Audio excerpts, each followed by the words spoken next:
night.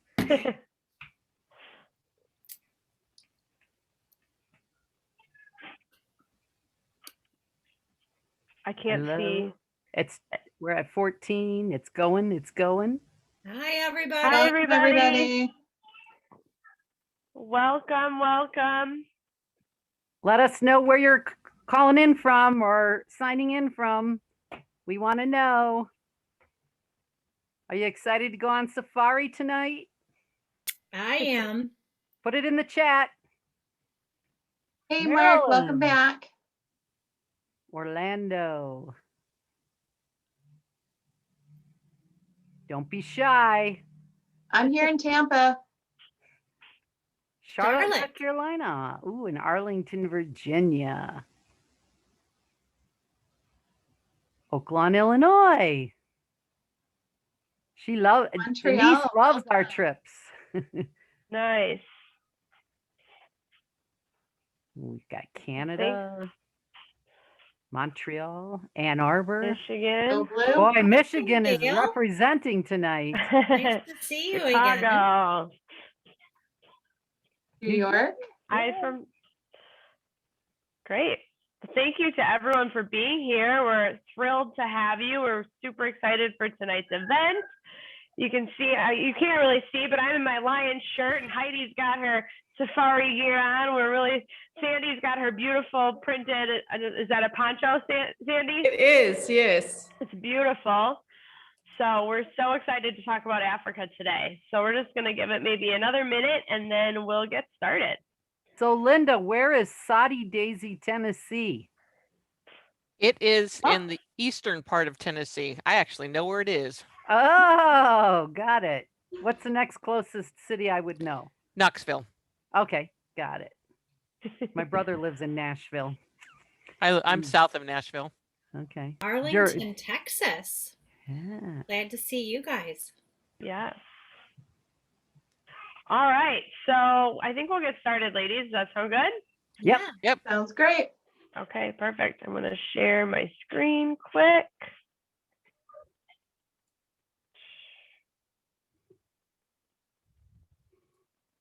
While you're getting that set up, Angela, if you don't mind, I was just going to make sure everybody knows to stick around till the end tonight during Q&A because we're going to have a big announcement. Yeah, please stick around. We got a couple announcements actually, so it should be fun. So thank you again for being here. Super excited to have everyone here. If you are a returning member to our virtual vacations, we really appreciate that you are coming back. If you're brand new to the Eat, Drink, Travel community, welcome, and we hope you enjoy tonight's presentation. We're super excited about it.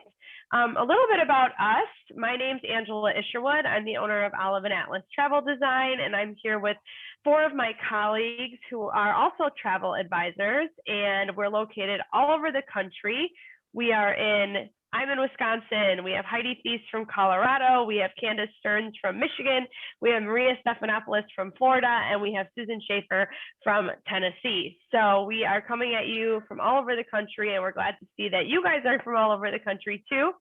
And we're super excited. I'm sorry, my daughter's making an appearance here. We're super excited for tonight's event. So we started Eat, Drink, Travel back when the pandemic began, and actually Candace, Susan, and Maria started it.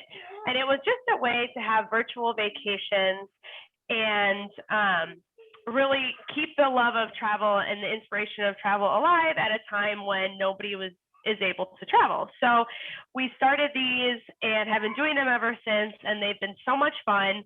And we hope you guys will enjoy this virtual vacation to South Africa. And at the end, we will also have a wine tasting, which some of you might have purchased the wine to join us today. So we'll be doing some Cape Town wines. And and so I'm excited to introduce you to our speaker, Sandy Sal, who is actually born in Africa and raised there for at least a little bit. Sandy, you can give a little bit of your history, but she is an expert on all things Africa, and she is a wonderful partner of all of ours from her company, Hills of Africa. We work super closely with her to put together custom itineraries for our clients, all over the continent and really doing all sorts of unique and special things. So Sandy, I'll let you oh, sorry, you guys, I haven't been moving the slides. This is our contact information for the travel advisors. So we will put all of this in the chat box in case you want to contact us for a trip. You'll have all of our email information. And you can find our Eat, Drink, Travel community and our Take a Virtual Vacation communities on Facebook. We have 2 private groups there. We also have YouTube channels for both where we put our recordings of the virtual events. And then all of us ladies have meetup groups in our local communities so that one day when we are able to meet again in person, we'll be able to do things in our local areas. So please check all of those things out if you are interested. Angela, I want to Maria jump in has really something. quick.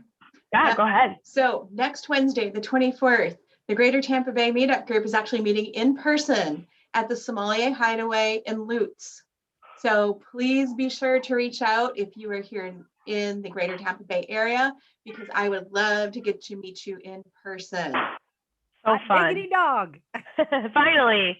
Yeah, and we're going to be picking a date, and I'll be sending out emails through our meetup group. So those of you in the Detroit area, we are now at 50% for restaurants, so we can meet again, and we are doing well with the vaccine.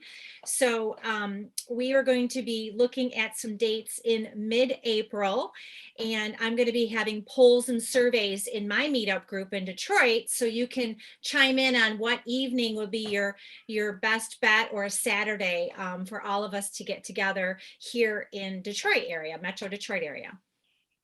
Awesome. All right, Sandy, I'm going to stop sharing and I will kick it over to you. Okay, I'll start sharing as well. So just a little bit about me. I am Zimbabwean, born and raised, and I came to the States early 2000, and I had a little baby girl. We were living in New York City. And I said to my husband, I don't know if I can do this any longer. Let's go home. And he said, not a chance. It's not happening, please. So we moved to North Carolina, which I absolutely adore and love our area, but really missed being back home in Africa. So what can I do? And very fortunately, Hills of Africa came to mind. My maiden name is Hill, and that's how Hills of Africa was born. I'm so fortunate I get to dream on behalf of everybody and pretend I'm in Africa every day. So I think I have the best of both worlds, living in the United States and getting to travel and dream on behalf of everybody else. So thank you, ladies, so much for having me tonight. Please, let's have fun, ask lots of questions. I really want this to be interactive and fun. I know everybody's been zoomed out, but this is a different kind of Zoom tonight. We get to hear from Warren, we get to taste gorgeous wines from Africa, and we get to dream. So please ask lots of questions and raise your hand, and the ladies will interrupt me. We already have a question, Sandy. So there you go. Yeah, so Mark had wanted to know, I think I may have spurred the question because I said the word vaccine. And the question is what types of vaccines or what vaccines are required to travel? Okay, so as a general overall rule, there's only really one vaccine, and that is required in certain countries. Uganda and Rwanda, it is required. Yellow fever vaccination, which is a yellow book. So that's the only required one. If you happen to have traveled anywhere that has yellow fever within 6 months, you would have already got your vaccination, but that is required. You need to take proof of that to Africa. The only other thing is a prophylactic, and that is malaria tablets. So those generally the doctor, I mean, I use something called Deltaprin, which you only get in Africa, sorry to say, but there is Malarone here and various other kinds of doxycycline, etc. But best to talk to your doctor about what is best for you.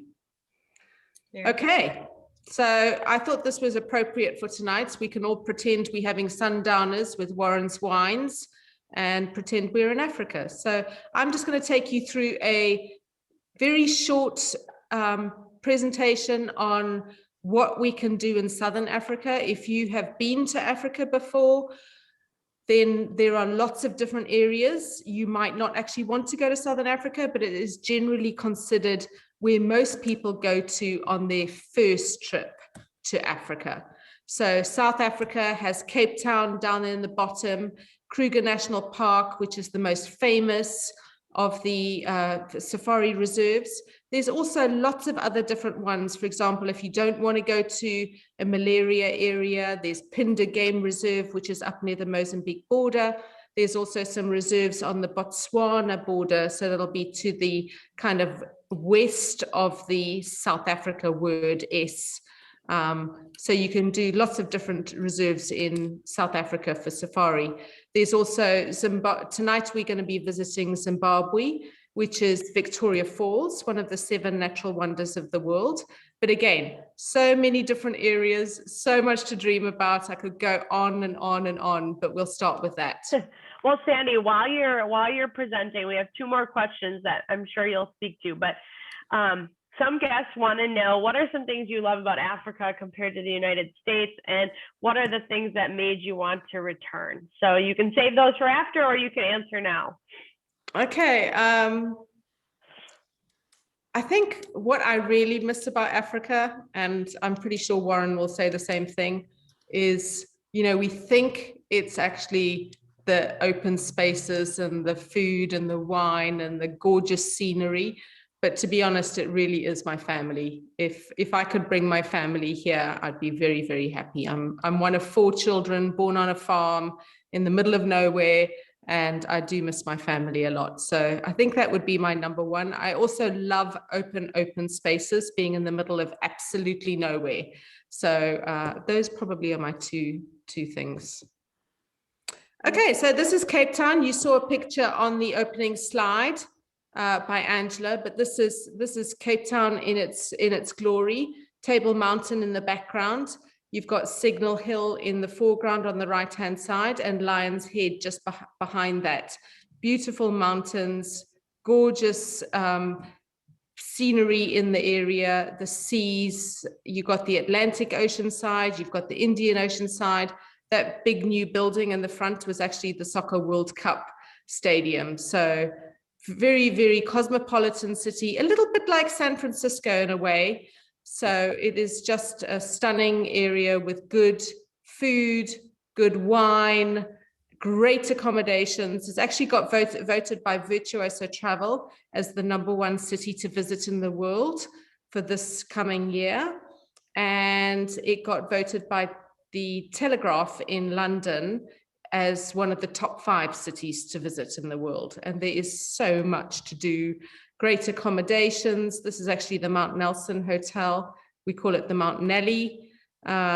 Cape Grace Hotel, which is down by the waterfront. This is the brand new Silo Hotel, which is the old farm silos that have been converted into this gorgeous, gorgeous hotel called the Silo. And what stunning views they have there.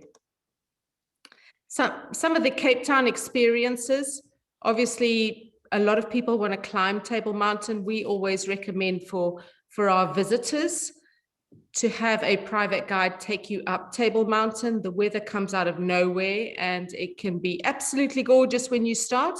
And then all of a sudden, the tablecloth or the fog and the clouds come in. So we recommend having a guide do that with you. So Table Mountain is gorgeous. If you don't want to climb Table Mountain, on the right-hand side of the background is Lion's Head. That's also a really cool day's experience climbing that mountain. I want Warren to tell his story of climbing this mountain. Sandy, Gail from the Ann Arbor area had asked, how is it like San Francisco? Is it because of the fog? Is that why? It's a little bit because of the fog, but also, you know, being on the water, great scenery. You go down the Atlantic Ocean side and dramatic cliffs. I'll see if I've got some pictures just to show you. So there you go. That's us drinking gin and tonics, obviously. but great, great scenery and dramatic mountains. And you're literally driving along the cliffs on this experience. Also the food, the Winelands are only 45 minutes away. So it's got that kind of San Francisco vibe to it. A lot of fishing villages. So you could spend time there, very artsy, actually, very arts and crafty, lots of arts and craft. We have on this peninsula tour as well, we have the penguins. I'm going backwards, so I'll go forwards as well. Very good wine and food. Some of the top Michelin star chefs are now in Africa. And, you know, even with this pandemic, they have created new experiences and new dining options. So there's always change, but really good experiences. So a little bit about Cape Town. So Sandy, Warren, you want to tell your story of climbing Table Mountain for me? yeah. And before I go there, I mean, I live in San Francisco, and you know, it happens my favorite city in America, and I think it's the most beautiful city in America, with the mountains and the bridges and the oceans and the wine and you know all that kind of stuff. And Cape Town's the most beautiful city in the world, and just amazing place, amazing people, and they're very similar in that way. And everything in South Africa is the best, including the accents of the people. The men are very, very good looking. And it's just true. Everything in South Africa is the best. They even have the most contagious coronavirus in the world. I'm kidding. But it's fine. In fact, ironically, they've actually had a dip in coronavirus cases, and I don't know why. But you know, my sister lives in Cape Town, and you know they're doing great and they're doing fine. But the Table Mountain story is my brother-in-law actually runs up and down Table Mountain. And he's been insane with his athleticism, and they actually have a competition to see how many people can run up and down Table Mountain the most number of times in a single day. So yeah, they're crazy people there too. But they were going to walk up Table Mountain with my family when I was there a few years ago. I was with my daughter, who was about, I don't know, 18 or 19 at the time, and we decided to walk up Table Mountain. They said, "Oh, it's pretty easy." Well, about a third of the way up, I started rewriting my will because I was sure I was going to die on that mountain. Cut a long story short, it was fine, and my daughter and I made it to the top. It was a great sense of accomplishment. So it is definitely doable. It's a good solid hike. I mean, take the cable car down. So if you are athletic and you do hike and stuff, it's a pretty extraordinary experience. It's not like climbing Mount Kilimanjaro. It's definitely something doable, but it is a strenuous hike. And you take the cable car up? You can take the cable car up. That's my speed. If you're gonna walk, walking up is actually easier, ironically, than walking down. It's sort of easier on your knees. But it's definitely doable. But the cable car experience and Table Mountain experience is beautiful. If you're lucky, the tablecloth won't be on the mountain when you're up top, and the views are spectacular. And it's one of the coolest things to do in the whole world. Yeah, absolutely. I think there were some questions about the people. Yeah. So I'll just kind of mention that Cape Town is a very eclectic mix of different cultures. You've got the Malaysian slaves that came in, you've got the Dutch, you've got the British, you've got the South Africans. There's a lot of different cultures, so really good history. I mean, I'm a romantic history person. I couldn't tell you who arrived when, but I love the romantic side of it. And this little street or this area that you see these beautiful colored houses is actually the Boa Cup region, the Cape Malay region of Cape Town. So a lot of great curries and special kind of samosas, and Cook Sisters is actually a sweet, very, very, very sweet donut, but not in a donut shape, just kind of breaded, long kind of string of bread, but very delicious. And it's so wonderful just being in Cape Town. There's all sorts of different people and cultures, and that's why we do this walking tour. It is a customized walking tour that we've put together where you get to meet the people. This is Wadia on the left-hand side from the Cape Malay. She's got her little booth outside a doctor's office, and she makes samosas and cook sisters and milk tarts right in front of you, and you get to learn about the people and the culture of Cape Town.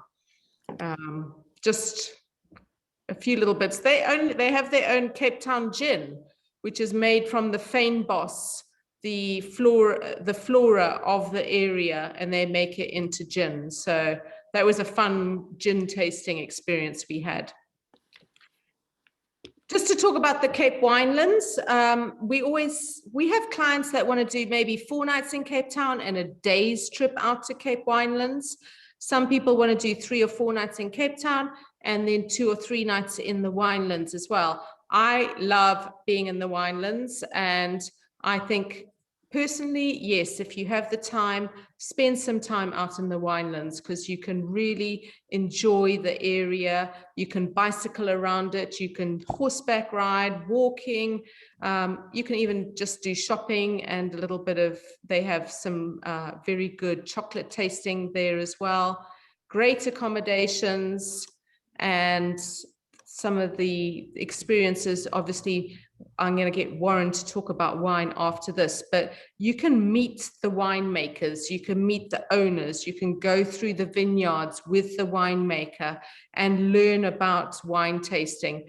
You can do 2 wine tastings a day, or you can do 4 wine tastings a day. If you don't like wine, you can do olive oil tastings, you can do champagne and cheese, you can do they're big into their bourbon right now, and beer, craft beer is becoming really popular, but the area is so gorgeous, and the food, very, very good food in this area. So I love the Winelands. I encourage you to spend some time there as opposed to just a day trip. Oh, look at Julie. She's a fun girl. So a lot of what I like to do is I like to do a wine tasting in the morning, a really lovely lunch in a gorgeous property. This, I think, was La Motte, Warren. Do you recognize this? I think this was La Motte. And so gorgeous food, you know, spend some time enjoying your meal and then doing an afternoon. Don't be all rush. I got to get through four vineyards. Really enjoy it and get to know the winemaker, meet the winemaker, go into the vineyards, experience the whole thing. We had a question, Sandy, about the drinking age. Is it 21? Is it 18? No, it's 18. Okay. 14. It's 18, but I think we all started drinking at 14, as Warren says. Yeah, in Warren's family, they have a special dispensation, I'm sure. Yeah, they do. My grandmother started me on beer shandies at age 7. There you go. Which is beer and 7-Up, which is not a bad drink, actually, especially when you're 7. But no, we drank wine, but yeah, 18. But you know, kind of like Europe, people tend to drink a little bit more socially, a little bit more young there, and as a consequence, people in their late teenage years and early adulthood don't abuse alcohol the way our American college students do when they can't drink till they're 21, so they go away to college. And alcohol was medicine in my family, so I had some type of whiskey anytime I had a sore throat. I can't drink whiskey today because of it. No, but actually, for those of you who have yet to be vaccinated, I did read that the coronavirus, COVID-19, cannot survive in 38% or higher alcohol. So since last March, I've just maintained a blood alcohol level of 38.9% just to be safe. And so far it's worked. I have not contracted COVID. So there you go. I thought this would be a perfect opportunity for Warren to talk about white wines, maybe, Warren. Sure. So for those of you who have the wine, I mean, South Africa is, you know, famous, particularly in terms of white wines for Chenin Blanc and Sauvignon Blanc. Chenin Blanc, which they call Steen, S-T-E-E-N in many cases. Those of us tonight who have it, we have a Chenin Blanc from Babylon Storen, which is interesting. They call South Africa the New World when it comes to wine, except they've been making wine in the Cape since the mid-1600s. And in fact, some of the greatest wines in the world come from Cape Town, including Van de Constance from Klein Constantia, which was the most coveted sweet wine in the world, drunk by the czars and kings and queens of Europe and Napoleon before they even planted Chateau Yquem. So it's pretty interesting that some of the oldest wines in the world are coming from what's called the New World. And Chenin Blanc and a lot of the cuttings in South Africa were brought by the French Huguenots when they were expelled from France to South Africa. So they were all pre-phylloxera. A phylloxera infest is a mite that infects grape plants and sort of destroyed the French vineyards at the turn of the last century. And by the way, if you ever want to annoy a Frenchman, tell them that all of the French vines, since phylloxera had to be replanted, they planted them on American rootstock. So if you meet a Frenchman, tell him that all the French wine is actually American. There you go. So, that'll get them going. Yeah, so we have a beautiful Chenin Blanc, you know, just beautiful straw color, beautiful notes of, you know, fragrant, like sort of white honeysuckle and things like that in Chenin Blanc, but also a nice grassy vegetal note to it that reminds me of growing up in South Africa and in Johannesburg. We used to have like 6-foot high grasses, and then you'd take the husk off the grass and be this really sweet green blade of grass inside that you would chew. And, you know, that smell and that flavor always comes back to me when I drink Chenin Blanc, almost like Proust's Madeleine, for those of you who've read Swan's Way. And so that's the wine. And just Babylon Store is a gorgeous winery. They have a great hotel, Michelin star restaurant. I mean, the food and restaurants and accommodation in the Wineland is absolutely world class, and great experiences. And you can actually eat exotic foods, but you can eat normal food too. If you want exotic food, go with Sandy to the Wanky Game Reserve. You get elephant trunk, which my father once did at the Wanky Game Reserve up there in those days, Rhodesia, now Zimbabwe. And he said, Warren, it tasted as awful as it sounded. So to this day, I've never been tempted to eat elephant trunk. But ostrich is good. Even like, you know, ostrich is pretty good and pretty healthy for you. Yeah. Warren, I have some questions. Chenin Blanc, it is kind of one of the most easy to drink wines from South Africa. Mm-hmm. But you've got some other great white wines. You've got the, I know Babylon Storen does them, but you've got Sauvignon Blanc, and then going kind of a little bit east, a little bit, I have to look at the WE in my head, but going towards Hermanus region, you've got the Walker Bay region. There's lots of different whites, but Chenin is really easy to drink. Well, Chenin Blanc and Sauvignon Blanc, I think most people will agree, is pretty easy drinking wine. It's much more accessible to most people. It's a little more fragrant. It's a little sweeter, more floral, as opposed to Chardonnay, for example, which can be oaky and buttery. Not my personal style, but a lot of folks like that. But a lot of Burgundian style Chardonnays and Chablis, you know, and are very minerally and a lot of acid, and some people like that. I happen to like the very minerally driven stuff. I like that barnyard funk that you get in Burgundian Chardonnay very, very much. And they make, you know, Chardonnay is becoming more and more popular in South Africa. It was never a staple grape. I mean, they've grown it there for hundreds of years, but they've actually been ripping out some beautiful 100-year-old Chenin Blanc and Sauvignon Blanc vines to plant Chardonnay. Why? Because Americans drink Chardonnay, and that's where all the money is in the wine business. So it's a somewhat unfortunate, but you know, you can drink, you know, all the wines are good. There's Gewürztraminer. I mean, there are a whole host of varietals, but I would say South African white wines are most famous for Chenin Blanc and Sauvignon Blanc, but they make extraordinary white wines from a number of other varietals. The Chardonnay from Babylon Storen is extraordinary. A beautiful, warm, Merceau-like Chardonnay, just got 93 points, the most recent vintage from Robert Parker. The wines, it's pretty extraordinary. And there are also some very odd, you know, other varietals and blends. In South Africa, they tend to blend a lot of red and white grapes together. To, you know, Lamott, for example, blends Shiraz and Chenin Blanc together. And it works. Wow, gorgeous.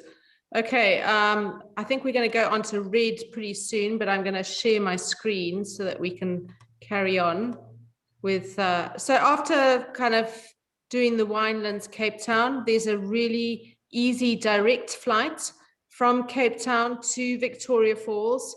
It leaves at the crack of dawn, 8:25 a.m., but you get into the falls at like 11:30 a.m.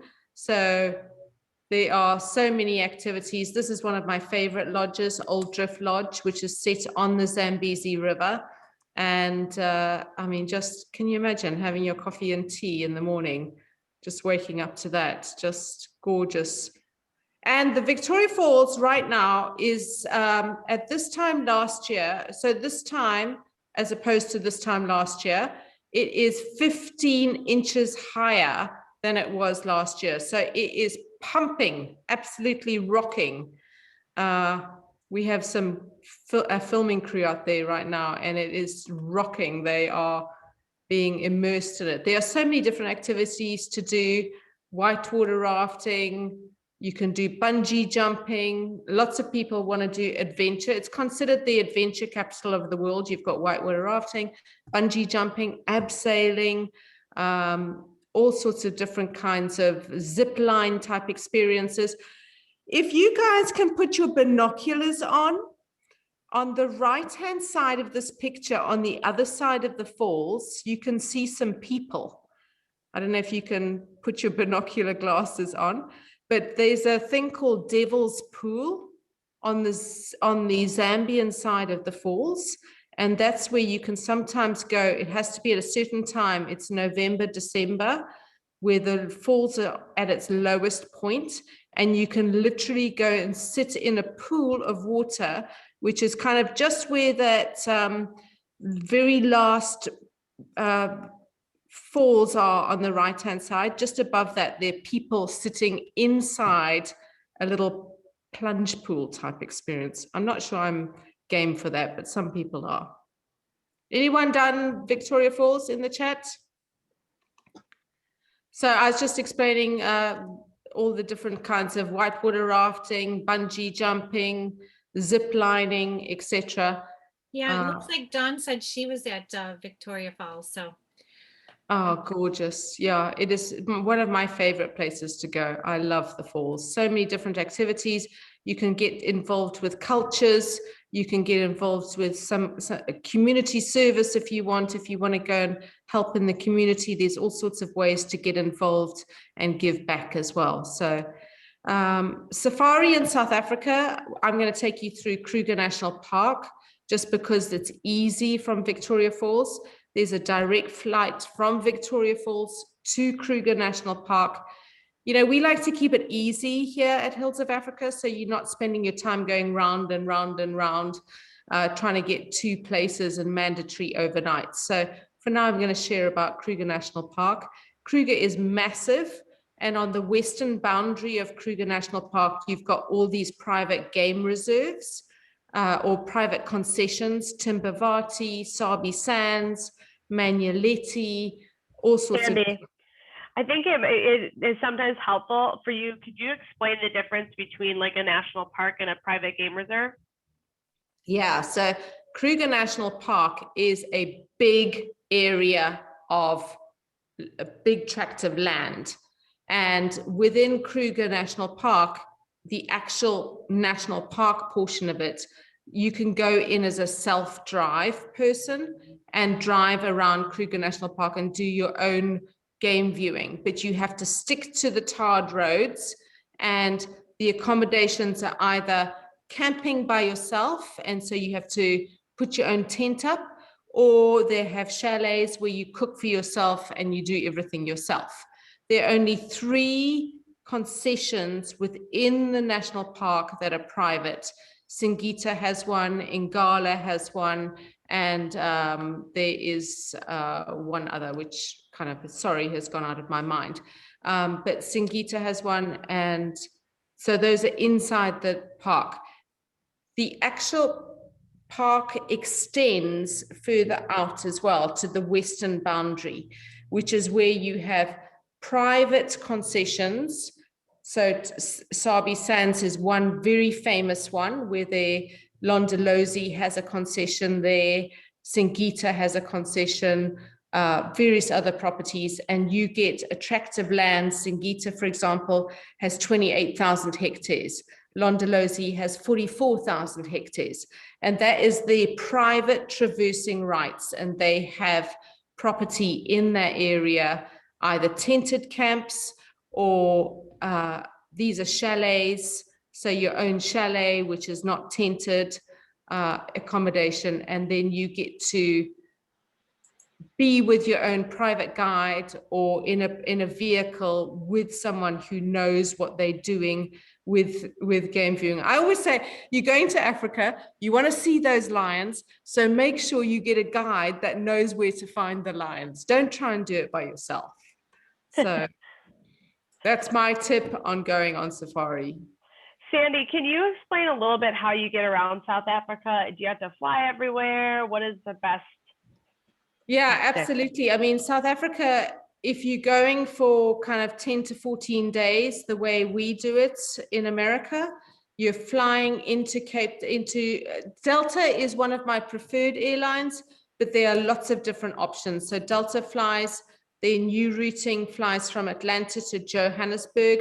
It drops off passengers. You don't get off the aircraft, and then you continue on to Cape Town. So we'll start in Cape Town. Then there's a commercial flight Cape Town to Victoria Falls. We'll do Victoria Falls. Then there's a commercial flight Victoria Falls to Kruger. And then we'll either fly you in a charter flight, which could be 4 passengers, could be 6, and it could be 12 passengers on a small light aircraft into your safari camp. And then you'll be doing safari in open vehicles like this type of experience. So you'll have a guide, you'll have a tracker. If you're in the Kruger National Park, the tracker sits on the front of the vehicle and looks to see lion prints or leopard prints, wild dog prints, etc. So they track the game for you. Accommodations can be either tented safari camp. This is a tented safari camp, extremely luxurious, private bathroom facilities, and just looking out into the middle of nowhere. Or you could do the chalet type experience where you have mortar walls and air conditioning. Obviously no air conditioning in tented safari camps. Great photographers experience. You can get photographic vehicles. If you're a photographer, we can organize private photographic vehicles where you have the middle seats taken out and you have all the photographic equipment that you need. When you're on safari, you can do walking safaris, you can do hot air balloons. I like the walking safaris. You're really getting out into nature and experiencing it. All right, Warren, I think we need a red wine. Red wine right here. So again, Babylon Storen, they make a number of red wines. Obviously, they make a Shiraz, which is, or Syrah, which is famous in South Africa, like in Australia, in the Rhone Valley. World-class grape, world-class wines. Other varietals, obviously, there's a lot of Merlot and Cabernet Sauvignon. Pinotage is the local grape. Generally tend to avoid it. Not my favorite. A lot of Pinot Noir now. But really, originally Cabernet Sauvignon, and that's really sort of the backbone of South African wines, is Cab and Shiraz. And this Nebuchadnezzar, which is the flagship red wine of Babylon Storen, again, just got, I think, 93, 94 points. Terrific wine. It's a Meritage, a French Bordeaux style blend. So it's got a number of different grapes in it. It's 50% Cabernet Sauvignon. It's about a quarter of it is Merlot, but it also has Cab Franc, Petit Verdot, and Malbec. Malbec's a little unusual, although a lot of wineries now are putting Malbec into their blends because Merlot is ripening too fast with global warming. And the Malbec tends to ripen along the same time frame as Cabernet Sauvignon. Where they're really pioneering with that is in the Margaret River.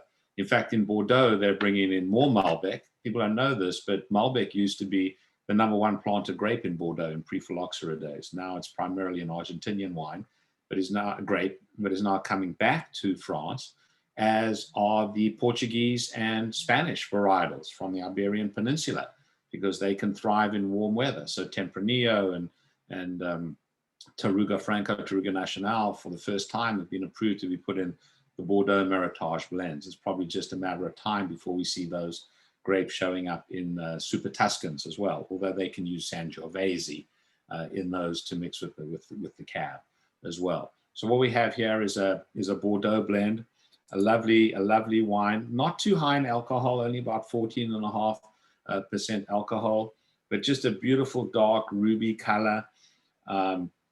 You know, it's got that sort of violet. It's got a little bit of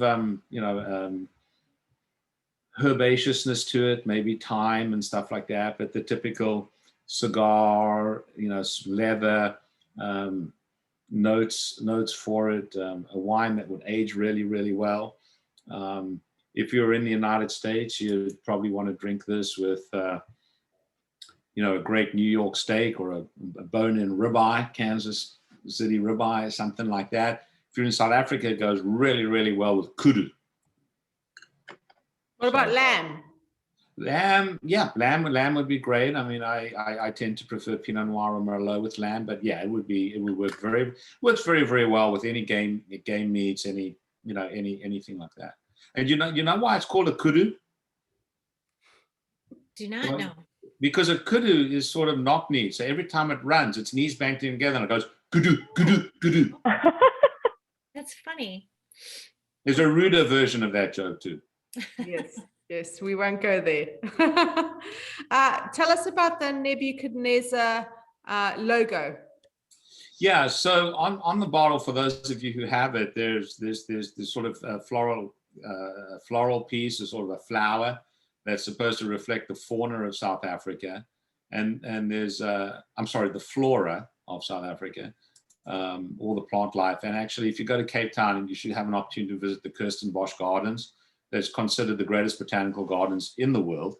And South African flora is the most diverse in the world, I think, outside of the Amazon, in terms of native species of plants and animals and everything like that. Did I tell you that everything in South Africa is the best? See? And so there's a bird on it, which represents the fauna, all the animals and everything. And there's a pipe. And the pipe is the reflection of the farmer. The Boer farmer, the Afrikaner farmer, who tend to smoke pipe tobacco. So the owner, who is Afrikaans, created this new modern logo to represent the fauna, the flora, the animals, the plants, as well as the winemaker himself, so, or herself with. Well, I haven't seen many women walking around smoking pipes. I don't think people can smoke, period, but whatever, to each his own. If you are ever in Cape Town or the Cape Winelands, definitely go and see, if you're not staying there, but go and see Babylonstoren. They have one of the best gardens, like farm gardens, that I've ever experienced in the world. They have every type of vegetable, every type of fruit tree imaginable, and you can go there and taste the wines and get to meet the winemaker, and Warren will definitely introduce you and you'll be able to have a very personalized experience. But what I was going to say on top of that is afterwards you can go and walk around the farm and you can pick your vegetables and you can pick some of the fruits and then go and get the wine and the cheese and the crackers and whatever else you want and have a picnic on their farm. It is one of the most magical afternoons that you can experience. So I would definitely encourage you to visit Babylonstoren. Okay. Warren, I'm sorry, Sandy. Warren, Dawn is asking about Swartland region. Thoughts on the Swartland region? Yeah, I mean, the Swartland, black land, is sort of very hilly area, and it's just it's a little further farther afield. I'm not intimately familiar with it. It's an upcoming wine region. among other things, but not really intimately familiar with it. So my thoughts on it, Dawn, are go there and check it out and tell me what it's like. I agree.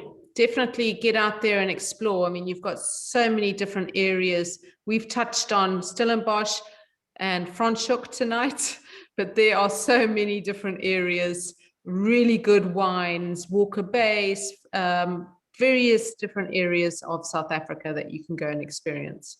Yeah. So, Franschhoek and Stellenbosch for most people, Constantia, I think it's always great to go to Groot Constantia because it's just so historic and the most beautiful Cape Dutch, architecture. But there are myriad wineries that are absolutely gorgeous. Franschhoek is amazing. I mean, in terms of food and accommodations, Franschhoek has sort of become sort of the more premium destination, I think. Stellenbosch is a little bit more traditional, I would say, whereas Franschhoek is a little bit more sophisticated, a little bit more modern. I think that's where Giraffe is. And Delay, Giraffe, you've got La Résidence, which is part of the Royal Malawan group. Really great, Le Quartier Français. Very, very, very good boutique style properties in the Franschhoek region. Right, and Dawn is absolutely right. I mean, the Swartland, while I don't know geographically, she mentions a couple of winemakers there. The Sadie family and Badenhorst are among the most highly coveted wines, from South Africa. Very difficult to find, very small quantities, and the prices reflect it. So I think you can stumble across those wines. I highly recommend it. Sandy, there was a quick question about Cape Town and most safaris. Robin was asking about the accessibility of someone who has limited mobility. Absolutely. I just saw that, Robin. Thanks for that great question. Yes, very accessible. There are so many options where we can have you, for those people that need it, if it's wheelchairs, or whether it's just being helped.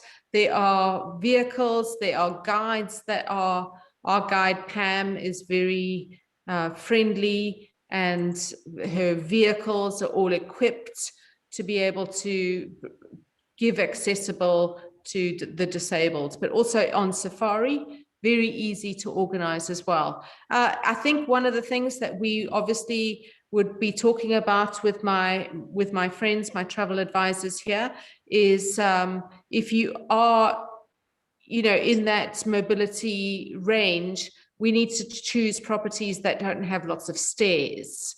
So just thinking about that, but very accessible and very easy to organize a trip for you. And I think that's a good point, Sandy, that you make about travel advisors and how we help really make the experience exactly what somebody needs. I know all 5 of us during our initial call, when we speak with a client talking about if they're going on a safari or anywhere, quite frankly, is we always ask about allergies and mobility issues and all kinds of questions. And that's why we like to take time and spend a fair amount of time on the front end, getting to know all about the client and what their needs are. Absolutely. It's so important to use a travel advisor because, I mean, we've learned what's happened over the last year and the way that you girls have helped your clients to get their money back or, put it towards a future trip and helped with the insurance side of it. It is hugely beneficial and very well worth it. And not only that, they take into account your likes, your dislikes, how to prepare you for travel, how to make sure if you can't have steps, let's choose a property that doesn't have steps. Let's figure out a guide that can help you. If you are allergic to certain types of foods, let's make sure you go into the right area. It's all doable. But that's why we love working with travel advisors, because they really find out what your likes, dislikes, desires are for the trip, so that hey, so that you can come back and go, I want to go back to Africa again. That's what we want. So please keep Thank asking you, questions. Sandy. I like that. Okay, where else? We do the kind of safari regions of Africa, and we touched on South Africa, we touched on Zimbabwe. Zimbabwe has great game viewing as well as South Africa. Botswana, considered one of the best game viewing areas with very huge concessions in Africa. Zambia, I love, very good walking safaris. If you love walking and you like being out in nature, walking for 3 hours a day, going home and having a fabulous lunch, then doing maybe a game drive in the afternoon, great. Mozambique beaches. Kenya and Tanzania are very, very good for big game. So they have the Great Migration there, and the Great Migration goes through Serengeti and the Masai Mara, and that is where you've got hundreds of thousands of wildebeest and zebra going in search of the green, yummy, delicious grass. Namibia, they have big game in Etosha, but otherwise I would say it is much more of a photographic safari experience where you have great scenery, the Sossusvlei Mountains, you've got the shipwreck area in the west and the northwest of Namibia. And Uganda and Rwanda, which I'm going to touch on quickly, is very good for gorillas and chimpanzees. I love Uganda. Rwanda is also exceptionally good, but gorilla trekking, they have chimpanzees there as well. This is my dream. This is my dream trip right here. Don't you think this guy's so cute? I mean, so cute. When I was there this past, I was very fortunate to go in November 2020. I got to see a 4-day-old baby gorilla, you guys. Oh my gosh. Oh my gosh, it was just incredible. But just being around these incredible creatures is life-changing, absolutely life-changing. Chimpanzees a little bit faster than the gorillas. They are literally running, but they're in families of 250 or more. So there are lots of chimpanzees together. They also have really good safari in Uganda. I mean, we saw 50 giraffe in one sighting on my trip in November, where I took people. Just incredible. One of the things I'm passionate about is the community involvement. For example, Ride for a Woman. It was set up by Agnes, and she set it up to look after women in the Bundi area of the gorilla area of Uganda that were HIV positive and being sexually abused. So the Ride for a Woman used to be renting out bicycles to tourists. It's now become much more of a collaborative endeavor by the women of Bundi, where they are now making, well, you can see here, making masks. We were there, but they make clothing, they make all kinds of tablecloths and curtains and fabulous outfits. So this is one thing I'm passionate about, is looking after the community. Okay, quickly taking you across to Kenya, Tanzania, because I know you guys are running short of time. Great Migration, hundreds of thousands of wildebeest and zebra. It's also really good for cat sightings. Kenya and Tanzania, very good lion, leopard, cheetah. Can you touch on the best months to come for the Great Migration? Yeah, so if you want to be a National Geographic photographer, you will want to be there July, August, September. And that's when the migration is going from Tanzania into Kenya across the Mara River. So that is like the high peak season, but it is all year round. So you don't have to go. If you want to go and see the babies being born, go in January, February to Tanzania, and that'll be in the Ndutu region of the Serengeti. So it goes all year round. Hot air balloons, obviously in the Mara and Serengeti, great way to experience it from above and see the migration. And again, a little bit of conservation. The Rothschild Giraffe, very, very endangered. They have the Rothschild Giraffe in Nairobi, and you can go to the Giraffe Center and get to know them. Samburu people, don't you love all their beadwork? Actually, the more beads you have on your body, the higher up you are in the hierarchy. So that's my mission, to get more and more beads all over my body.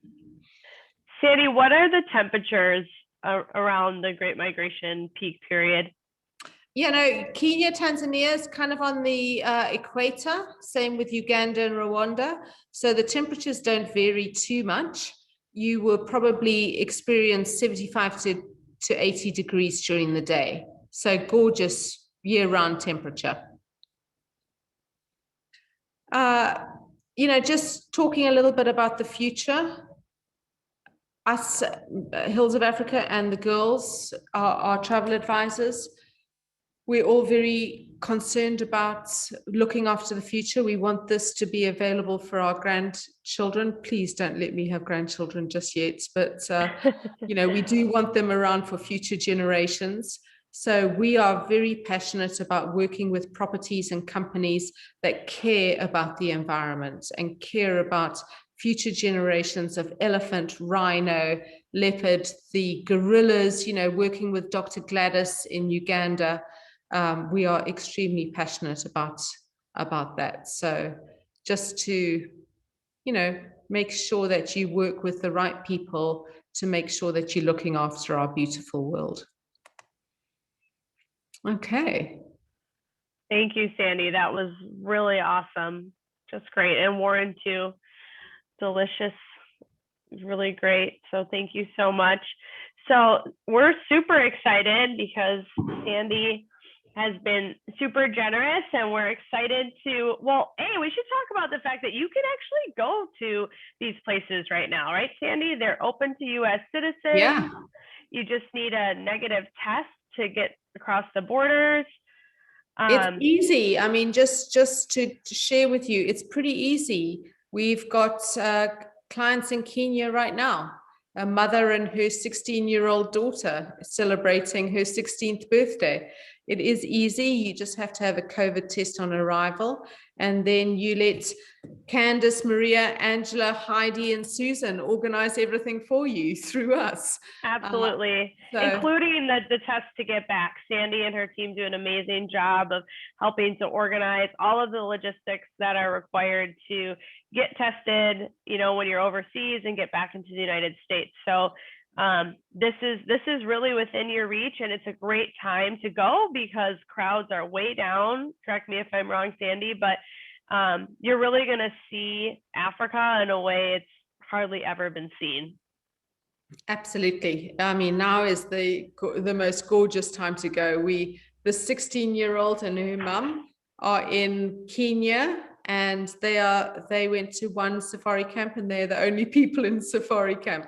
I mean, amazing. How open and safe can you be? They slept under the stars last night. I mean, you are just literally in the middle of nowhere. So wonderful. Yeah. And Jacqueline, you do.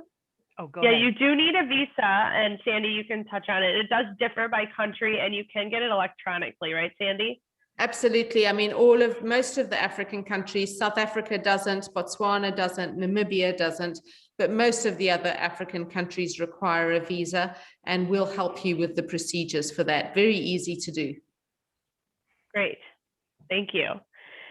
So we have a wonderful offer to present to our attendees, just good for the wonderful people who are here on our webinar. And we are offering $250 off any Africa experience if you contact us and book within the next 2 weeks. So that is, you know, a great offer, and we thank Sandy and all of us girls on the call to be able to, we're excited to be able to offer that to you. So keep that in mind if you're interested. Okay, should we talk about the big announcement that hopefully everybody's been hanging on? It looks like everybody's pretty much stuck with us. So here's the thing. Thank you. Thank you very much, Sandy. And again, Warren, you're always entertaining. I think sometimes you probably get started before you get to us, and that's a good thing. I would too, except I'm usually hurriedly working right up until camera time. But so here's the thing, everybody. In a little less than 2 weeks here on the 30th of March, it is actually National Take a Virtual Vacation Day. Yes, there is Yay. one of those. And we have a very, very special Take a Virtual Vacation that evening to Japan, which is still being finalized. And in honor of National Take a Virtual Vacation, we're going to have audience participation. We are going to give you the details over the next week here. We have added another virtual vacation on a Saturday, the 27th of March. But all the registration for those and all of the links and all the information are going to be in the various channels that you normally get all of this from. And we'll flesh out details, but there will be surveys and there will be contests with prizes. And there are probably going to be door prizes too. So you want to tell everyone you know. And also, by the way, the 27th, which is a Saturday, when we do that, it's going to be Morocco. And Maria, do you want to talk to that since you're the lead person on that particular one? Sure. We are going to be getting a presentation live from Morocco along with a Moroccan cooking class. So be sure to register early so we can get you the ingredients if you want to cook along with us. And then, of course, we want you to post your pictures in the Facebook group so we can see how your delicious entree turned out. And I know for some of those these are already posted: Eventbrite, Facebook, Meetup, and a bunch of other channels that like Heidi mentioned. And I know that it's Saturday, you may already have plans. Sign up, even if you can't make it live, so we can get you the recording and you can learn about Morocco and cook the meal right around step by step with the chefs from, I forgot the name of the cooking school, but it's going to be coming live from the cooking school. Okay. Awesome. Well, if nobody has any other questions, we just want to say thank you once again for sticking with us today and for your attention and commitment to our Eat, Drink, Travel community. Thank you so much to Warren and to Sandy for your generous time and your amazing knowledge and inspiration. And may we all meet in Africa someday. Wouldn't that be wonderful? Yes. Absolutely. That it would. Thank you. Thank you so Thanks, much, everybody. We'll send out the recording. Thanks. Jumbo. Jumbo.